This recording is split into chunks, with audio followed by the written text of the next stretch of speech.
বন্ধুরা, কুকুরকে আমরা সবাই বলি মানুষের সবচেয়ে বিশ্বস্ত বন্ধু। কিন্তু তুমি কি জানো, ইতিহাসে এমন কিছু কুকুর আছে যাদের বিশ্বস্ততা শুনলে তোমার চোখে জল চলে আসবে।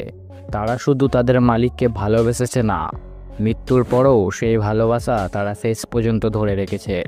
আজ আমি তোমাকে শোনাবো এমন 5টি কুকুরের বাস্তব গল্প যাদের ভালোবাসা আর বিশ্বাস আজও মানুষের মনে বেঁচে আছে। তাহলে চলো শুরু করা যাক। Number 1, Hachiko, Japan. গল্পটা শুরু হয় 1920 সালের দিকে, জাপানের টোকিও শহরে। একজন অধ্যাপক ছিলেন, নাম প্রফেসর উইনো। তিনি খুব শান্ত একাকী মানুষ। একদিন তিনি এক ছোট্ট আকিতা জাতের কুকুর দত্তক নেন, নাম রাখেন হাচিকো। প্রতিদিন সকালে প্রফেসর অফিসে যেতেন ট্রেনে, আর বিকালে ফিরে আসতেন। আর প্রতিদিনই হাচিকো তাকে স্টেশনে পৌঁছে দিত। বিকালে আবার স্টেশনে গিয়ে মালিকের জন্য অপেক্ষা করত। একদিন হঠাৎ করেই অফিসে প্রফেসরের মৃত্যু হয় হার্ট অ্যাটাকে, কিন্তু হাচিকো সেটা জানতো না। সেদিনও সে স্টেশনে গিয়েছিল মালিকের অপেক্ষায়, আর তারপরের দিনেও পুরো 9 বছর ধরে প্রতিদিন বিকালে হাচিকো সেই একই জায়গায় গিয়ে বসতো, মালিক ফিরে আসবে ভেবে।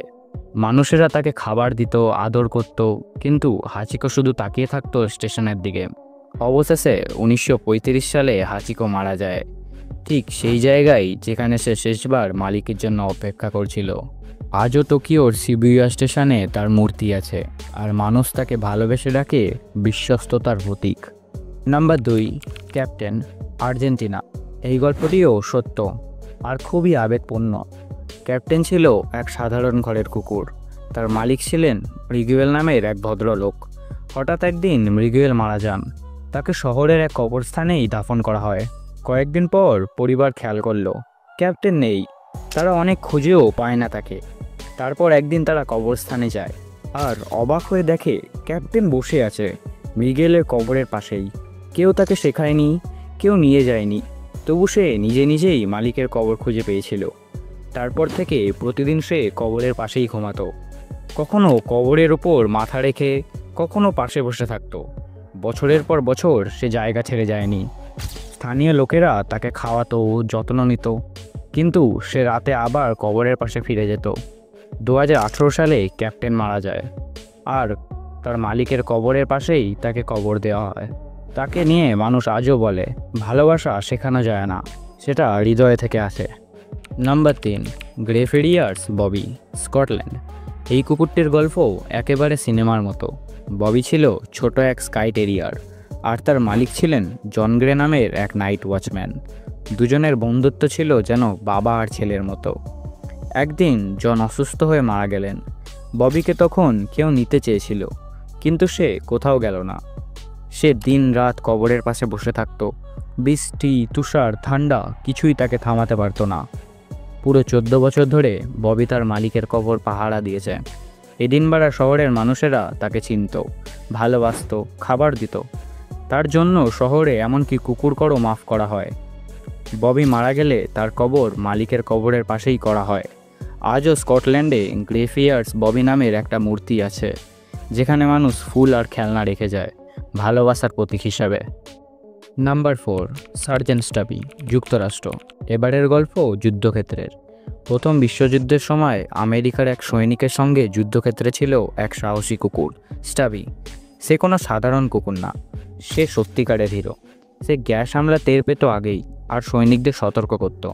যুদ্ধের সময় আহত সৈনিকদের গন্ধ খুঁজে বের করত, আর একবার তো এক শত্রু গুপ্তচরকেও কামড়ে ধরে ফেলে।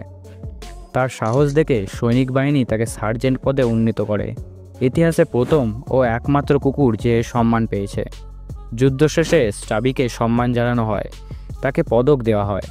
সে হয় যুদ্ধের সাহস আর বিশ্বস্ততার প্রতীক। Number 5, কস্তিয়া, Russia. এক ভয়াবহ গাড়ি দুর্ঘটনায় এক পরিবারের সবাই মারা যায়, শুধু তাদের পোষা কুকুর কস্তিয়া বেঁচে যায়। যখন উদ্ধারকারীরা আসে, তারা দেখে কস্তিয়া গাড়ির পাশেই বসে আছে, নড়ছে না। তারপর থেকে সে জায়গা ছেড়ে যায়নি। দিন, সপ্তাহ, মাস সে একই জায়গায় বসে থাকতো। সে এখনও আশা করত তার পরিবার ফিরে আসবে। স্থানীয় মানুষেরা তাকে খাবার দিত, আশ্রয় দিত, কিন্তু প্রতিদিন সে ফিরে যেত সে দুর্ঘটনার জায়গায়। শেষ পর্যন্ত সেখানেই সে মারা যায়। পরে শহরবাসী সেখানে তার একটা মূর্তি স্থাপন করে। লেখা ছিল, ভালোবাসা কখনো মরে না। বন্ধুরা, এই 5টি গল্প শুধু কুকুরদের না, এই গল্পগুলো আমাদের শেখায় বিশ্বাস, ভালোবাসা আর বন্ধুত্বর মানে। আজকাল মানুষ যখন একটু স্বার্থপর হয়ে পড়েছে, তখন এই প্রাণীগুলোই আমাদের মনে করিয়ে দেয় সত্যিকারের ভালোবাসা নিঃস্বার্থ হয়। যদি এই গল্পগুলো তোমার ভালো লেগে থাকে, তাহলে ভিডিওটাকে একটা লাইক দিও আর কমেন্টে লিখে জানিও তোমার প্রিয় গল্প কোনটা ছিল। আর হ্যাঁ, এমন আরও হৃদয় ছোঁয়া গল্প পেতে চ্যানেলটিকে সাবস্ক্রাইব করতে ভুলো না।